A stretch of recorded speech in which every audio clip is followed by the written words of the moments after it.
ցերկը սեղանին զառնել Լիբանան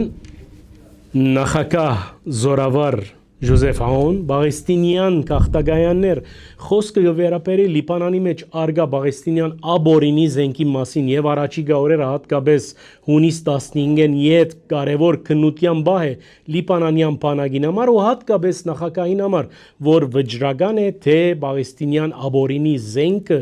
պետք է միանգամ ընդմիշտ վերանա Լիբանանեն եւ վերծվի ընդհանրապես առաջին գայարանը Բեյրութի քաղաքագայաններն են ուր կան աբորինի զենքեր, սակայն նույն դարողությունը չունին այդ զենքերը ինչ Լիբանանի հարավային քաղաքներում, հատկապես Սայդայի մեջ ուր կան Պաղեստինյան դարբեր քաղաքագայաններ։ Ամեն բարակայի քննության ժամը հասած է եւ հստակ պիտի դառնա թե արդյոք Լիբանանի նախագահը իրողապես պիտի կարողանա ցերկը սեղանին զառնել ու ցույց տալ բանակի ներուժը, ասելու համար որ վերջ մտրինք Պաղեստինյան աբորինի զենքին եւ այս բոլորի մասին հետևեցեք մեր լուրերով